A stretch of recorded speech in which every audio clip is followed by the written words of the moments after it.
Hi అండి. Welcome to కళా kitchen diaries. ఈరోజు ఈ వీడియోలో ఒక కొత్త స్వీట్ రెసిపీతో అయితే మీ ముందుకొచ్చాను. చాలా సింపుల్‌గా, చాలా తక్కువ ఇంగ్రీడియెంట్స్‌తో ఇంకా చాలా తక్కువ టైంలో ఈ స్వీట్‌ని ప్రిపేర్ చేసుకోవచ్చు. పిల్లలు ఎప్పుడైనా స్వీట్ అడిగినప్పుడు లేదా మనకి అప్పుడప్పుడు స్వీట్ తినాలనిపిస్తుంది కదా!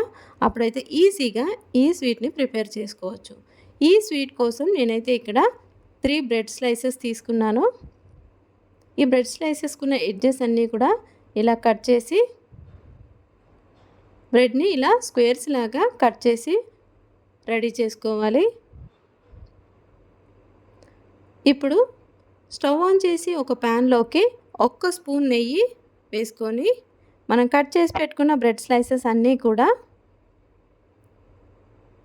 రెండు వైపులా చక్కగా టర్న్ చేస్తూ గోల్డెన్ బ్రౌన్ కలర్ వచ్చేంత వరకు ఫ్రై చేసుకోవాలి.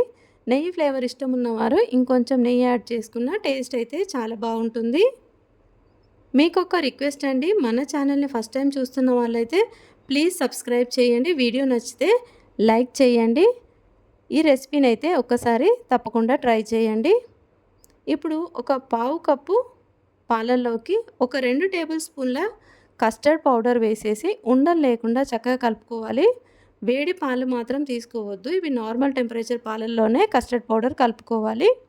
ఇప్పుడు స్టవ్ ఆన్ చేసి ఒక గిన్నెలోకి పావు లీటర్ పాలు వేసి హీట్ చేసుకొని మన టేస్ట్కి సరిపడా షుగర్ వేసుకొని ఇవన్నీ చక్కగా ఒక పొంగు వచ్చే వరకు మరిగించి ఆ తర్వాత మనం కలిపెట్టుకున్న కస్టర్డ్ పౌడర్ని మరొకసారి ఇట్లా కలిపేసి పాలలో వేసుకొని కంటిన్యూగా కలపాలి వెంటనే, లేదంటే కస్టర్డ్ అంతా ముద్దలాగా మారిపోతుంది.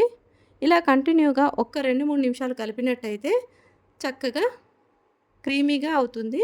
ఇప్పుడు కొంచెం ఇలాచీ పౌడర్ వేసుకొని ఇంకొక నిమిషం పాటు కలపండి. చూడండి, ఇలా చక్కటి క్రీమీ టెక్స్చర్ లాగా వచ్చేలాగా కలుపుకున్న తర్వాత స్టవ్ ఆపేసి పక్కన పెట్టుకోవాలి.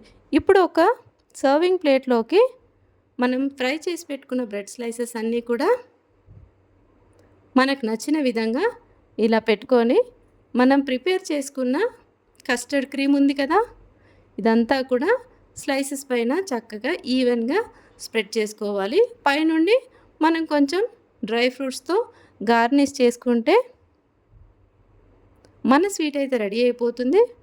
ఒక 1 అవర్ పాటు ఫ్రిడ్జ్లో పెట్టుకొని తిన్నామంటే టేస్ట్ అయితే సూపర్గా ఉంటుంది. Thanks for watching.